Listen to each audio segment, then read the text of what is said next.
Hello friends, welcome to my channel Happy Mind Solutions Academy. আমি Anirban Ghosh, NLP practitioner, life coach.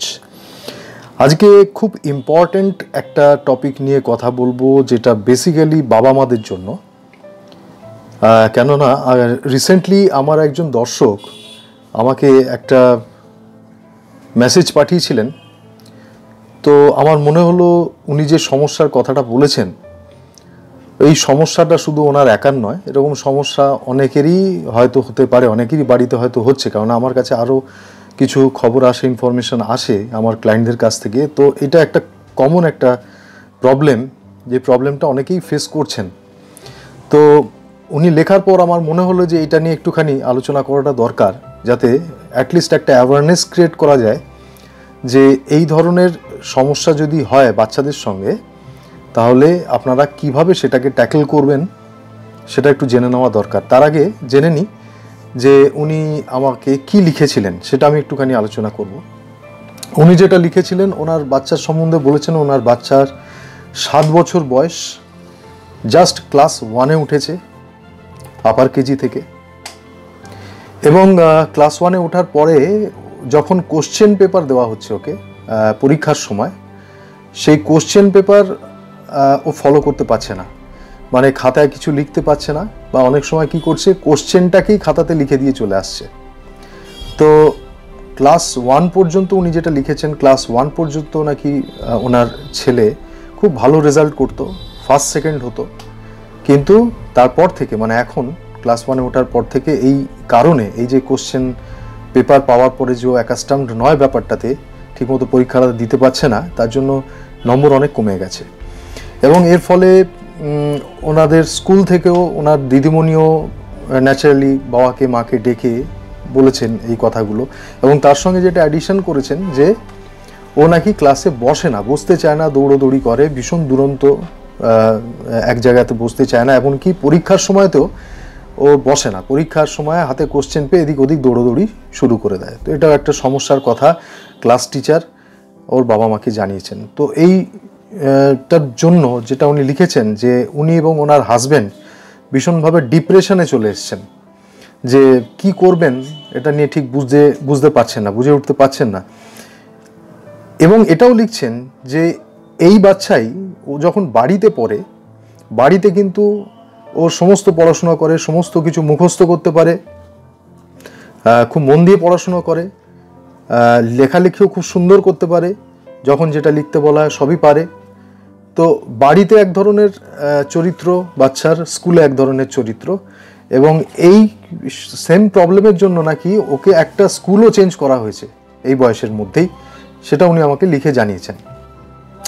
তো এই হচ্ছে actual সমস্যা। তো আমার মনে হয় এই সমস্যাটা অনেকেরই নিশ্চয়ই, অনেক বাবা মাই ফেস করছেন।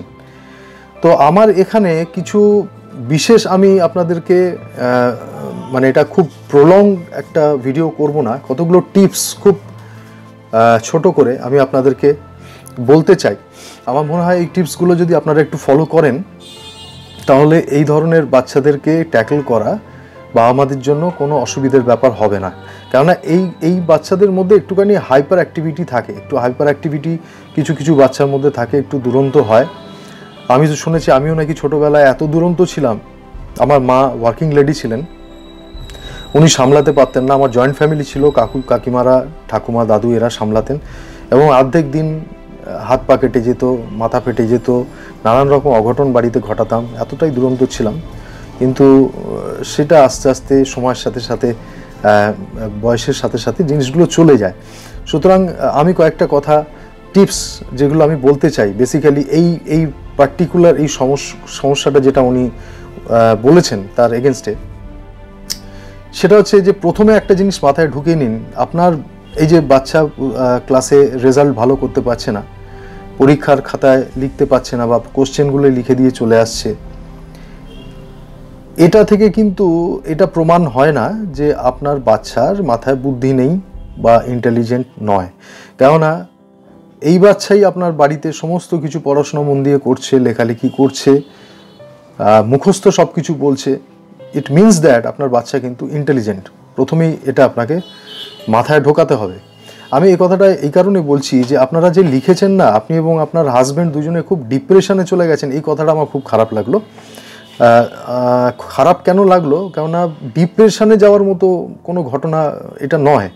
একটা আপার কেজি থেকে একটা বাচ্চা ক্লাস 1-এ উঠেছে, মাত্র 7 বছর বয়স, তার সামনে সারাটা জীবন পড়ে রয়েছে। সো এই সময়টা কোনো ডিসাইডিং ফ্যাক্টর নয় যে একটা বাচ্চা দুরন্ত হবে কি শান্ত হবে। এই বয়সে একটা বাচ্চা, এটা খুব কমন যে সে দুরন্তই হবে।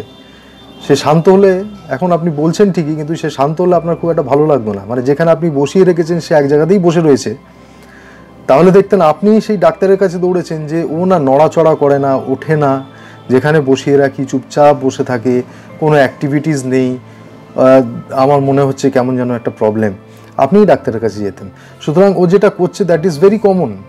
এটা একটা চাইল্ডিশ ম্যাটার, চাইল্ডিশ ব্যাপার, এটা ভীষণ বাচ্চাদের মধ্যে কমন। সুতরাং ডিপ্রেশনে যাওয়ার কিছু নেই। দয়া করে আপনাদেরকে আমি রিকোয়েস্ট করব, বাবা মা হিসেবে ডিপ্রেশনে যাবেন না। ডিপ্রেশনে যাওয়ার অনেক টপিক আছে আপনাদের জীবনে, সেইগুলো নিয়ে চেষ্টা করুন সেই ডিপ্রেশনও কমানোর। কিন্তু বাচ্চাকে নিয়ে, একটা 7 বছরের বাচ্চা যেই আপার কেজি থেকে ক্লাস 1-এ উঠেছে, তাকে নিয়ে ডিপ্রেশনে যাওয়ার অন্তত এই ঘটনার জন্য কোনো দরকার আছে বলে আমার মনে হয় না। নেক্সট পয়েন্ট যেটা হচ্ছে যে, আচ্ছা, যেটা করবেন যে বাড়িতে চেষ্টা করুন, এই যে কোশ্চেন পেপার যেটা ও বলছে যে স্কুলে ফলো করতে পারছে না পরীক্ষার সময়, আপনারা না কিছু কোশ্চেন তৈরি করুন, ছোট ছোট কোশ্চেন পেপার তৈরি করুন, এবং ওকে নিয়মিত সপ্তাহে অন্তত 1-2 বার ওকে বাড়িতেই একটুখানি পরীক্ষা নিন। একটা পার্টিকুলার টাইম বেঁধে দিন, আধ ঘন্টা, 15 মিনিট বা 1 ঘন্টা। এটুকুনি বাচ্চার 1 ঘন্টা পরীক্ষা না, 15 মিনিট থেকে আধ ঘন্টা একটা টাইম বেঁধে দিন। টাইম বেঁধে দিয়ে আপনি কোশ্চেন পেপার সেট করুন। কোশ্চেন পেপার সেট করে ওকে বসান নিয়মিত, অন্তত সপ্তাহে 2 দিন, এবং দেখুন ও পরীক্ষাটা দিচ্ছে কিনা। আপনি ওকে বোঝান যে এটা ওর যে কাজগুলো করে, যে অ্যাক্টিভিটিসগুলো করে, সে অ্যাক্টিভিটিসের এটা একটা পার্ট, সেটা ওকে বুঝতে হবে। অ্যাকচুয়ালি কী জানেন তো, এটা কেন ঘটছে আমি আপনাকে বলছি। এটা আমি দেখেছি অনেক বাচ্চার মধ্যেই ঘটছে। তার কারণ হচ্ছে এই যে 1 বছর বা 2 বছর কন্টিনিউয়াস যে অনলাইন ক্লাস হয়েছে বাড়িতে বসে ল্যাপটপে বা মোবাইলে, এইটা হওয়ার ফলে স্কুলে যে অ্যাক্টিভিটিসগুলো হয়, স্কুলে যাওয়ার যে একটা আলাদা অভ্যেস, সেই অভ্যেসটা কিন্তু অনেক বাচ্চার মধ্যে থেকেই চলে গেছে। 90% বাচ্চার মধ্যে থেকে চলে গেছে। 2 বছরে এই অভ্যেসটা হয়ে গেছে, বাড়িতে বসে বসে ল্যাপটপে বাবা মায়ের সঙ্গে বসে বা মোবাইলে বসে বাবা মায়ের সঙ্গে বসে ক্লাস করছে, যখন যা ইচ্ছে করছে। অনেক সময় হাত তুলে বলে টিচারকে, may I go to toilet বলে চলে যায়। কিছু কিছু বাচ্চা প্রত্যেক 5 মিনিট অন্তরই বলে may I go to toilet. তো এই ব্যাপারগুলো তো স্কুলে হয় না। তো একটা নিয়মের মধ্যে যেটা ছিল, ওরা সেই নিয়মের থেকে বেরিয়ে গেছে। তো সেই নিয়মে ওদেরকে আবার ফিরিয়ে আনতে হবে, আর সেই ফিরিয়ে আনার দায়িত্বটা বাবা মা হিসেবে আপনাদেরই। এখন স্কুল খুলে গেছে, রেগুলার স্কুল চলছে, রেগুলার স্কুলে নিয়ে যাওয়ার চেষ্টা করুন। আর বাড়িতে যেটা বললাম যে ছোট ছোট কোশ্চেন পেপার সেট করে যে কোনো একটা সময় ওকে বসিয়ে পরীক্ষা নিন। ওকে বোঝান যে এটা তোমায় করতে হবে, this is a part of your activities. তুমি যেমন খেলাধুলো করো, খাওয়া দাওয়া করো, টিভি দেখো, পড়াশোনা করো, তোমার যেটা যেটা ইচ্ছে সারাদিন, যেটা যেটা তোমার ভালো লাগে তুমি করো। আমরা সেটা কিন্তু বাবা মা হিসেবে তোমাকে বাধা দিই না, এটা তো কিন্তু তোমায় করতে হবে। এই যে কাজটা আমরা দিচ্ছি তোমাকে, এই কাজটা কিন্তু তোমাকে করতে হবে। এটা ঠান্ডা মাথায় ওকে বোঝান। সবথেকে বড় কথা, ঠান্ডা মাথায় বোঝাবেন। এই ধরনের বাচ্চারা অনেক কিছু হাইপার অ্যাক্টিভিটি করে, মাথা গরম করবেন না, গায়ে হাত তুলবেন না, বাচ্চার মারধর করবেন না, আননেসেসারি বকাবকি করবেন না। কেননা দেখুন, মানুষ তো আমরা, একটা মানুষ সে 25 বছর হোক, 7 বছর হোক, 4 বছর হোক, একটা জিনিস কিন্তু জানবেন, আমাদের কিন্তু একটা সুপার ইগো কাজ করে। প্রত্যেকটা মানুষের ভেতরে একটা ইগো আছে। তো একটা বাচ্চাকেও যখন তার বাবা মা মারধর করে, তার কিন্তু সেই সুপার ইগোটা হার্ট হয়। সুতরাং চেষ্টা করবেন মারধর না করে, বকাবকি না করে, ঠান্ডা মাথায় ব্যাপারটা বোঝানোর। আর ওকে ঠান্ডা মাথায় বোঝাতে গেলে আপনাদের মাথাটাও কিন্তু ঠান্ডা রাখতে হবে। ডিপ্রেশনে যাবেন না, বারবার বলছি, মন খারাপ করার কিচ্ছু নেই। আপনি জেনে রাখুন, আপনি একা নন। আপনি একটু খোঁজ খবর নিন, ওর স্কুলের যারা গার্জিয়ান আছে তাদের সঙ্গে কথা বলুন, বাকিদের সঙ্গে কথা বলুন, জানবেন ম্যাক্সিমাম বাড়িতেই একই ঘটনা ঘটছে। এটা আপনার সঙ্গে শুধু ঘটছে না, ঠিক আছে?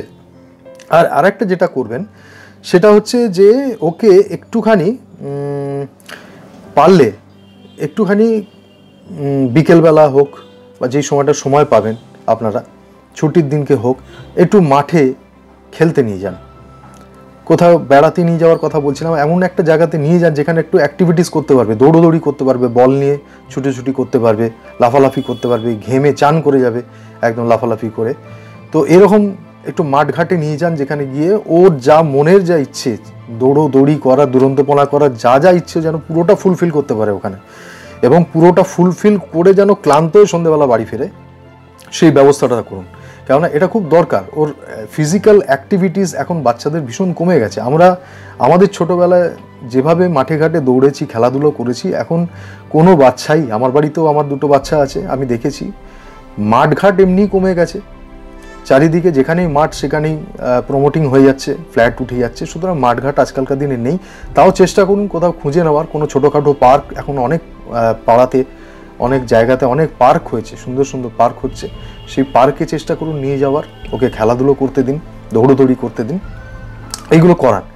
ঠিক আছে? আর একটা কথা, লাস্ট পয়েন্ট যেটা বলবো আপনাকে, আপনারা যে বলেছেন যে টিচার বলছে যে ও ক্লাসে এরকম করে, আমরা সামলাতে পারি না, ব্যাপারটা শুনে চলে আসবেন না, এটা কিন্তু আমার রিকোয়েস্ট। স্কুল থেকে জাস্ট শুনে চলে আসবেন, এসে বাড়িতে এসে বাচ্চাকে যাচ্ছে তাই বকাবকি করবেন, এটা করবেন না। আপনি টিচারকে জিজ্ঞেস করুন যে ম্যাডাম আমার কি করা উচিত, আপনি আমায় সাজেস্ট করুন। কেননা ও বাড়িতে এই ধরনের ওর অ্যাক্টিভিটি, ও কিন্তু বাড়িতে ওর যে চরিত্র, ও কিন্তু পড়াশোনা সব পারে, সমস্ত মুখস্থ বলতে পারে, টাইম নিয়ে পড়াশোনা করে, ইন্টেলিজেন্টলি পড়াশোনা করে, কিন্তু স্কুলে এসে ওর যে চরিত্রটা সেটা একটুখানি পাল্টে যাচ্ছে। এটাকে আমি কিভাবে ম্যানেজ করব বাড়িতে, কেননা বাড়িতে এই ধরনের কোনো প্রবলেম আমি ফেস করছি না। তো ম্যাডাম আপনি আমায় সাজেস্ট করুন কি করা যেতে পারে। অবভিয়াসলি ওনারা অভিজ্ঞ, ওনারা এরকম হাজার হাজার বাচ্চা বহু বছর ধরে পড়াচ্ছেন, হ্যান্ডেল করছেন, ওরা নিশ্চয়ই আপনাদেরকে, মানে ওনাদের যে ক্লাস টিচার, নিশ্চয়ই আপনাদেরকে এই ব্যাপারে সাহায্য করতে পারবেন। তো আমার মনে হয় এই যে টিপসগুলো আপনাদের দিলাম, আপনাকে দিলাম বেসিক্যালি, যার লেখার এগেনস্টে যিনি আমাকে পাঠিয়েছিলেন মেসেজ, তার এগেনস্টে আমি এটা বলছি, শুধু আপনাকে না, আপনার মতো যত বাবা মারা আছেন সবাইকে এই টিপসগুলো দিলাম। একবার দেখুন কাজ হয় কি না। যদি কাজ না হয় আমাকে জানাবেন, মেসেজ করবেন, কমেন্ট করবেন। আমি অবভিয়াসলি আবার অন্য কিছু আরও কীভাবে ডেভেলপ করা যায় ব্যাপারটাকে, সেই টপিক নিয়ে আপনাদের কাছে নিশ্চয়ই আসবো। আর আমি বলেছিলাম আমার আগের ভিডিওতে যে আমি খুব শিগগিরই লাইভ আসছি, একটা রবিবার আমি লাইভ আসবো, এবং সেখানে মেন টপিকই হবে আমার প্যারেন্টিংয়ের ওপরে। কেননা প্যারেন্টিং নিয়ে প্রচুর প্রশ্ন, প্রচুর জিজ্ঞাসা আমার কাছে আসে, আমি চেষ্টা করব সেইগুলো সলভ করার। একটা রবিবার আমি একটু দেখছি টাইম করে, কোনো দিন সন্ধ্যেবেলা যদি করা যায়, আমি খুব শিগগিরই লাইভে আসবো। আপনারা আমার চ্যানেলের সঙ্গে থাকবেন। আমার চ্যানেল যদি আপনাদের পছন্দ হয়, প্লিজ বন্ধুবান্ধবদের সাথে সেটা শেয়ার করবেন। কেননা দেখুন, আপনারা এগুলো আমাকে পাঠান, আমি এই ভিডিওগুলো করি, এগুলো আমার একটা অনুপ্রেরণা, একটা মোটিভেশন, মানে একটা মোটিভেশনের দরকার হয়। তো আপনারা আমাকে জানতে চাইছেন, আপনারা আমাকে কমেন্ট করেন, আমার চ্যানেল সাবস্ক্রাইব করেন, লাইক দেন, এটা ডেফিনেটলি একটা মোটিভেশনের কাজ করে। আর যেটুকুনি আমি জানি সেটা নিশ্চয়ই আপনাদের সঙ্গে আমি শেয়ার করার চেষ্টা করব। ভবিষ্যতে আরও ভালো ভালো ভিডিও নিয়ে আপনাদের কাছে আসবো। আজকের মতো তাহলে এখানেই শেষ করছি। Bye bye.